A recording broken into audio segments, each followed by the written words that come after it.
نے کیا فرمایا کہ وہ نام لے اللہ کا اس رزق پر جو ہم نے انہیں عطا کیا، اللہ نے انہیں عطا کیا، اور رزق میں سے کیا من بہیمۃ الانعام، چوپایوں کا رزق ہے نا، چوپایوں پر یعنی اللہ کا نام لے. ٹھیک. اب اگر ہم دیکھیں جب سے دنیا قائم ہے یا دوسری چیزیں ہیں تو ہم یہ دیکھتے ہیں کہ ہر مذہب میں قربانی کا عمل پایا جاتا ہے، چاہے وہ کسی بھی کیٹیگری سے ہو، کسی بھی مذہب والا کیوں نہ ہو، ہر مذہب میں پایا جاتا ہے. مثال کے طور پر ہندو کو لے لیجئے، ہندو میں اگر ہم دیکھیں تو اب بھی بلی کا رواج ہے کہ دیوی اور دیوتاؤں کے نام پر بلی چڑھائی جاتی ہے. چڑھائی جاتی ہے کہ نہیں چڑھائی جاتی ہے؟ چڑھائی جاتی ہے نا. ہاں دیوی اور دیوتاؤں کے نام پہ اب بھی بلی چڑھائی جاتی ہے. تو بلی چڑھانا بھی کیا ہے؟ قربانی کرنا ہے.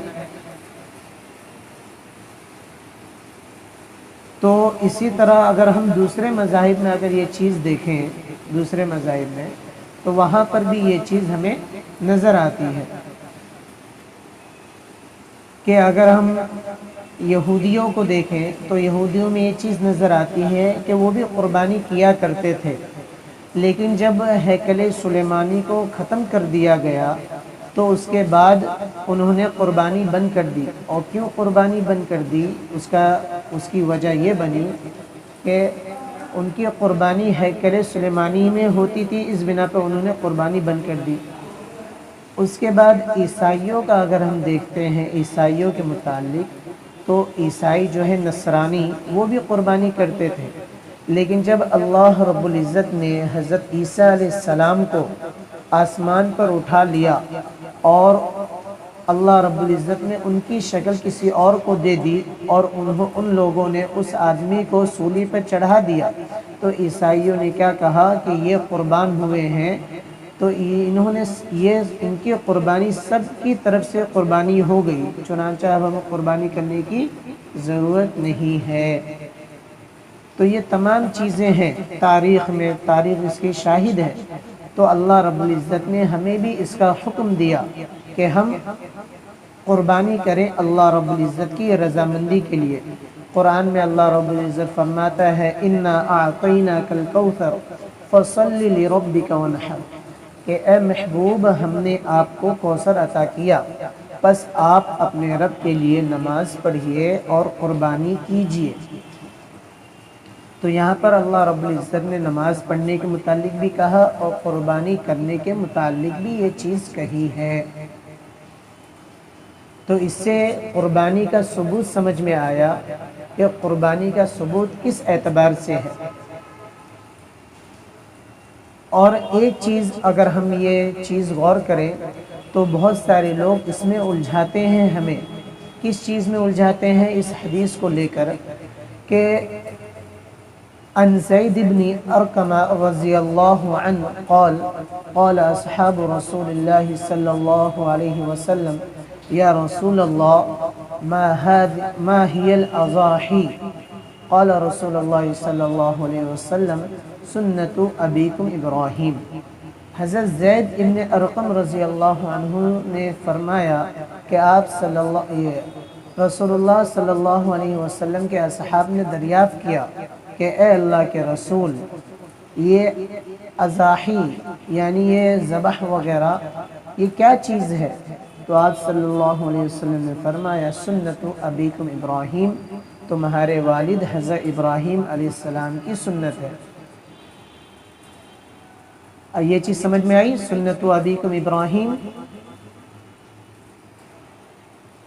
جی تو دیکھیے سنت پہ ہم کو غور کرنا ہے. سنت ابیکم ابراہیم ہے نا، اس میں آپ صلی اللہ علیہ وسلم نے کیا کہا؟ سنت ابیکم، سنت کا لفظ استعمال کیا آپ صلی اللہ علیہ وسلم نے. اس کوئی واجب کا لفظ استعمال کیا یا فرض کا لفظ استعمال کیا ہے نا. تو اب اسی حدیث کو لے کر دوسرے لوگ یہ کہتے ہیں کہ یہ جو سنت کا لفظ استعمال کیا تو اس کا مطلب یہ ہے کہ قربانی جو ہے سنت ہے، واجب نہیں ہے.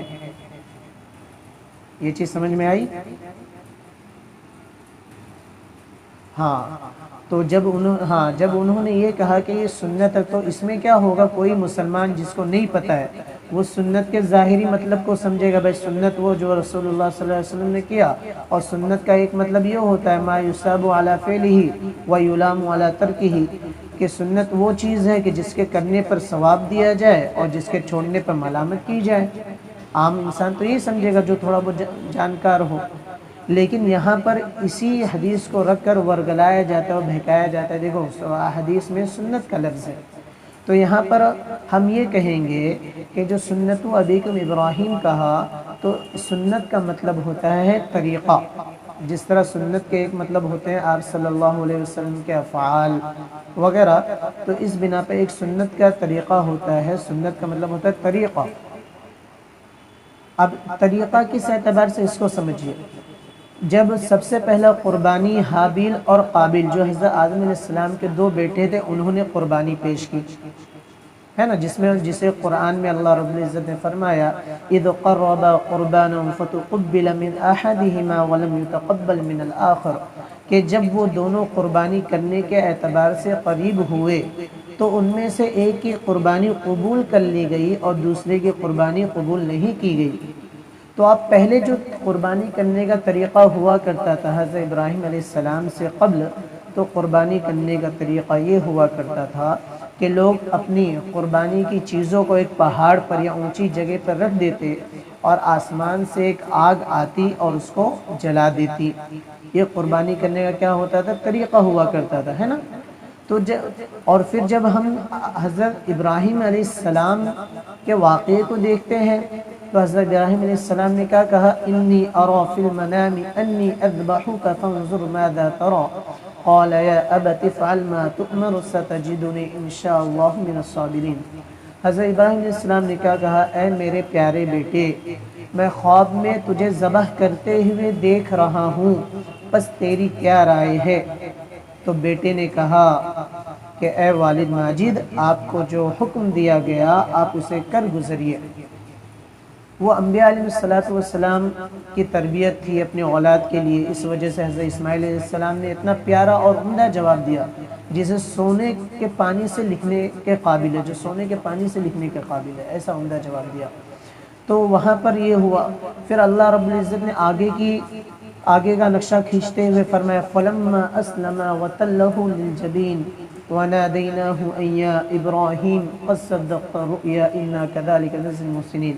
پس جب وہ باپ اور بیٹے رضامند ہو گئے قربانی کرنے اور کروانے پر، تو اور پھر حضرت ابراہیم نے ان کو پہلو کے بل لٹایا، تو پھر اللہ رب العزت نے کیا کہا، نادیناہ یا ابراہیم، کہ ہم نے ابراہیم کو مخاطب کیا، ان کو آواز دی اور کہا اے ابراہیم آپ نے اپنا خواب سچ کر دکھایا اور ہم اسی طرح احسان کرنے والوں کو بدلہ دیتے ہیں۔ اب یہاں پر جب حضرت ابراہیم علیہ السلام کا جو واقعہ ہے، حضرت ابراہیم علیہ السلام نے حضرت اسماعیل علیہ السلام کو لٹایا، چھری کو تیز کیا اور آپ کے حلقوم یعنی گلے پر پھیرنے لگے، جس کو دیکھ کر ہر کوئی حیران و پریشان تھا کہ ایک باپ اپنے سگے بیٹے کے حلقوم پر گلے پر چھری چلا رہا ہے۔ تو اس کو دیکھ کر اللہ رب العزت نے کیا فرمایا، قد صدقت الرؤیا، کہ آپ نے اپنا خواب سچ کر دکھایا۔ اور پھر اس کے احسان کے بدلے میں اللہ رب العزت نے انعام کے طور پہ کیا کیا کہ حضرت جبرائیل علیہ السلام کے ذریعے ایک جانور کو بھیجا، جسے پھر حضرت ابراہیم علیہ السلام نے ذبح کیا۔ سمجھ میں آئی یہ چیز، جسے حضرت ابراہیم علیہ السلام نے ذبح کیا۔ اب دیکھو دونوں میں فرق ہے، پہلے جو قربانی ہوا کرتی تھی وہ کیا تھی، پہاڑی وغیرہ پر رکھ دیا گیا، ایک آگ آئی اس نے جلا دیا، لیکن حضرت ابراہیم علیہ السلام نے جو قربانی کی اس میں کیا ہوا کہ آپ نے چھری کو تیز کیا اور پھر اس کے بعد گلے پر چلانے لگے۔ تو دونوں طریقے میں فرق ہوا کہ نہیں ہوا؟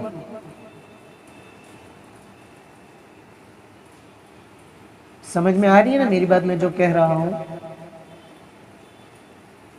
ہاں، تو دونوں طریقے میں فرق ہوا کہ نہیں ہوا؟ تو اسی طریقے کو بتاتے ہوئے آپ صلی اللہ علیہ وسلم نے یہاں سنت کا لفظ استعمال کیا کہ سنت ابیک ابراہیم، یہ سنت ہے تمہارے والد ماجد حضرت ابراہیم کی۔ یہ سمجھ میں آیا؟ تو یہاں سنت کا مطلب کیا؟ طریقہ. سنت کا مطلب وہ سنت نہیں ہے. اب اس کا وجود کیسے ہوگا؟ اس کا وجود اس انداز سے ہوگا. دیکھیے آپ صلی اللہ علیہ وسلم نے کیا فرمایا؟ من کان لہو، اب صلی اللہ علیہ وسلم کی حدیث ہے، ان ابی ہریرہ رضی اللہ عنہ ان رسول اللہ صلی اللہ علیہ وسلم قال من کان لہو ساعۃ ولم یضحی فلا یقربن مصلانا. حضرت ابو ہریرہ رضی اللہ عنہ سے مروی ہے کہ رسول اللہ صلی اللہ علیہ وسلم نے فرمایا کہ جو شخص وسعت پائے، کس چیز کی وسعت پائے؟ قربانی کرنے کی وسعت پائے، ولم یضحی، اور وہ قربانی نہ کرے، فلم یقربن مصلانا، پس وہ ہمارے عیدگاہ کے حلقے سے قریب نہ آئے، وہ ہمارے عیدگاہ آئے ہی نہیں، ہمارے عیدگاہ سے دور رہے. تو آپ دیکھیں کتنی سخت وعید آپ صلی اللہ علیہ وسلم نے فرمایا ہے. اور فقہاء کرام نے کہا کہ ایسی وعید سنت کے ترک پر نہیں ہوتی ہے، بلکہ کس کے ترک پر ہوتی ہے؟ واجب کے ترک پر ایسی وعید ہوتی ہے. تو جب ایسی وعید ہے تو اس سے مطلب یہ نکلے گا کہ قربانی کرنا کیا ہے؟ واجب ہے، سنت نہیں ہے. سمجھ میں آئی چیزیں کہ نہیں آئی؟